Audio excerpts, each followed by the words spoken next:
Hello, my friends, and welcome back to Meerkat Musings. Welcome back to, the YouTube channel, and welcome to me attempting a video with a different app to my usual fare. So we'll see how this all sort of pans out. I have no idea what I'm doing. I just thought I'd try something that I think might be slightly better to use, slightly easier for me, because I'm not exactly the sharpest tool in the shed, and I want to try and make my life easy, which is, what we all want to do, isn't it, at the end of the day?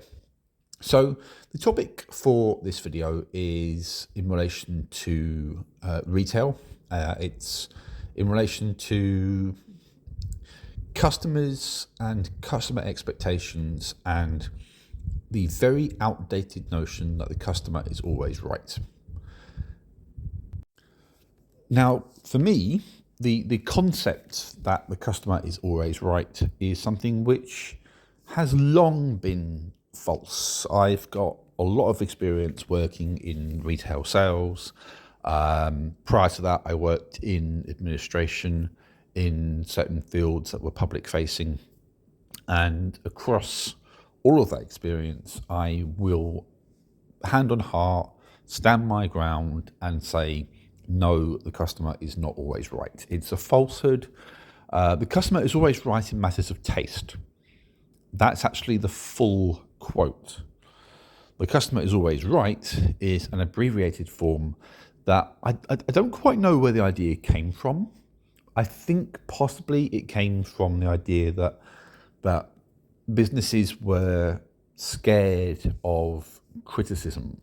They were afraid of negative feedback to the extent where they would bend over backwards for people, regardless of circumstances. So whilst, a lot of companies and businesses would draw up rather lengthy processes and terms and conditions and that kind of thing, at even the slightest hint of any kind of negative publicity, bad reviews, etc., they'd throw all of that out of the window just to make the customer happy. And thus we have the idea that the customer is always right. If the customer so much as squeals even a little bit, we're going to get this reaction and bending over backwards when really there's absolutely no need to. I am getting to a point, by the way. So there is a specific example at work here, something which has been rumbling on for a week or so. I'm actually quite impressed because my employer, whilst they have been letting the side down in a number of ways, they've actually not let the side down in this respect. A customer bought a whole bunch of items, as they do in my line of work, had them delivered, and they or their fitters ripped open one of the boxes for something, got rid of all the internal packaging, and then decided the item in question was too big and they wanted to return it. Now, at store level, we said no, because according to T's and C's, there's no way that we can repackage that. We don't have the means to do it. It's not in a resellable condition. It's the responsibility of the customer to ensure items they want to return as unwanted are in a resellable condition, and they haven't done that. They haven't fulfilled their side of the obligation. And so, that's that at store level, as far as we're concerned. The customer was not happy with this outcome. They even went as far as to tell me the customer is king, which really got my back up, because the customer is not always king, not by a long shot.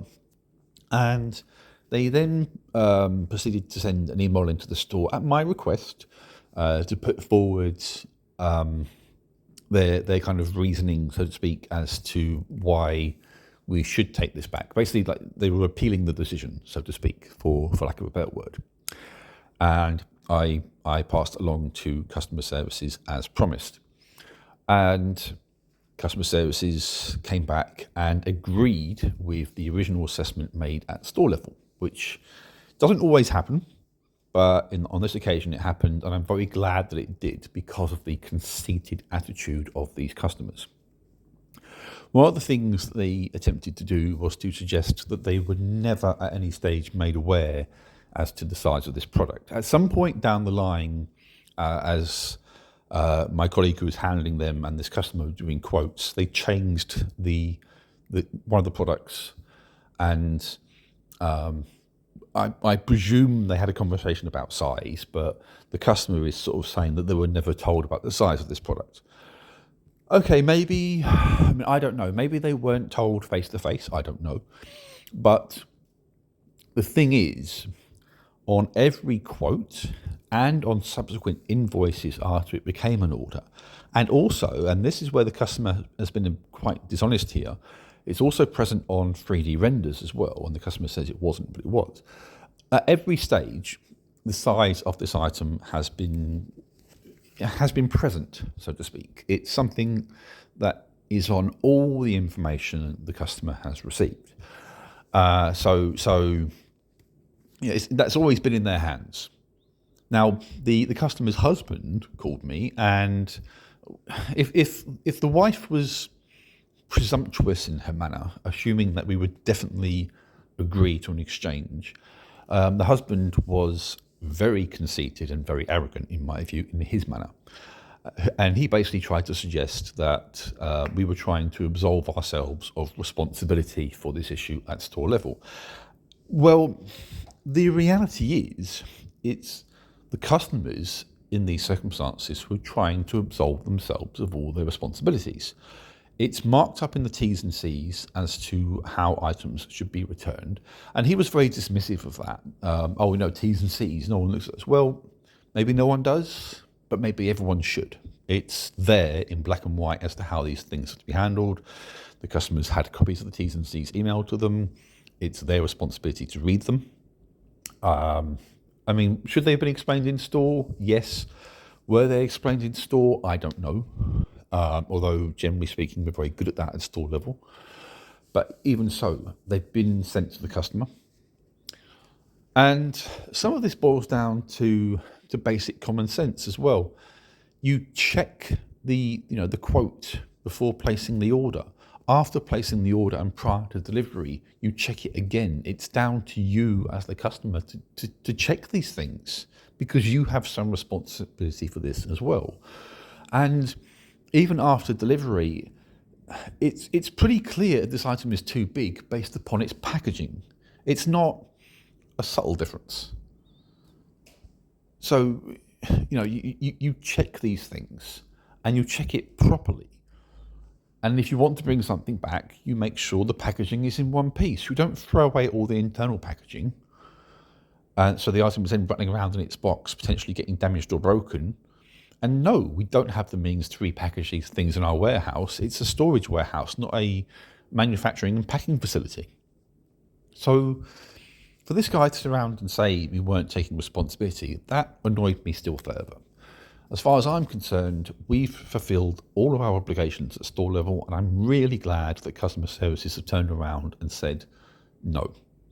There has to be a point where products are on site, and the responsibility for whether they're correct rests with the customer. There's a transfer of ownership at some point, and also with that comes responsibility. And that's really the key thing here, isn't it? And that's part of the whole the customer is always right situation. It's basically an argument that's all about not taking responsibility. It's the customer's way of saying, I don't want to take responsibility for a mistake I've made. And I think that everyone else should basically just be serving my wants and my desires, even when I'm in error. And that's one of the reasons why I don't agree with that philosophy. So it's gratifying because, like I say, customer services in some companies will go and really kind of like reverse every single decision made at store level and make those staff at store feel stupid and feel undermined when they do this. The last thing that I want or need is for this guy, who would no doubt be very smug in his manner, coming in here and saying, here you go, your customer services team have said you're a bunch of idiots, you can handle this, give me money back. That would be a horrible set of circumstances, and it would do nothing for the confidence and morale of us at store level. It really wouldn't. So, yeah, it's nice to have some backing. And I hope that remains the case as this situation rumbles on, because I don't think it's over. The customer's husband, I think, wishes to escalate matters. They've already spoken to customer services, and I think they want to go and escalate it still further if they can. I don't know what recourse they think that they've got. The size of this product was on the plans that were sent. It's on every quote and every invoice. They haven't checked that. They've just gone with a series of assumptions for which they are responsible. I keep coming back to that word, responsibility. If you are a customer in, say, I don't know, you go into PC World to buy a TV. You buy a TV and you get it delivered, and it's too big for your wall. But you've opened it, you've ripped out all the internal packaging, you've ripped the box for good measure as well, you've chucked away all the packaging, and then you've decided it's wrong. Whose fault is that? Where does the responsibility lay? It lays with you and the things that you have done. You go and try and take that back to PC World, and they are well within their rights to refuse it. Even if they haven't sat there and pointed out in staggering detail the exact size of this product, that's not on them, okay? Customers bear responsibility for their choices. That's not to say that, if we do something wrong at store level, we're going to hide behind T's and C's and absolve ourselves of our responsibilities, because we won't do that. If we've made a mistake, we'll take ownership of it. And, the T's and C's are there to protect customer interests as much as they are there to protect the company's interests. So, we'll deal with these things. But really, some of this whole customer is always right stuff, it really does get beyond ridiculous. It just gets so silly, and so it's just absurd. To recount one story that I heard from an old manager of mine, in the aim of keeping customers happy. So someone's gone into an overseas branch of this particular company, ranting and raving about a problem with one of their tires on their car or something. And after listening to this rant for a bit, the guy in the store, the manager in the store, has refunded this guy. But that particular company didn't even sell tires or any car parts. They did it to make the customer happy. Why are you going to such extremes? That's beyond absurd.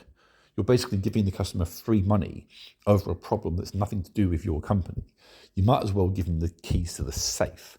And that story just really was unbelievable, unbelievably silly, and all in the name of customer service, aka the customer's always right. No, okay, the customer's not always right. And I urge anyone and everyone who listens to this video, who watches this video, who goes into shops and stores, take a moment to think about what you are responsible for, okay? And if you buy something that you even think you might want to return later on or might need to return, think about the condition of it. Think about the next person that product or item might go to, the next customer, rather than just thinking about yourself, basically. And just exercise some simple common sense, because this is simple common sense stuff. None of this is hard. None of this is crazy. If you receive something and you're not sure about it, before you destroy all the packaging, just double check to make sure it's going to be okay. It doesn't take very long to do that. It takes all of about 5 minutes, if even that. Please, please, please, please be smart, and you'll spare yourself and the people that have to deal with you a headache later on. I can't really put it any simpler than that.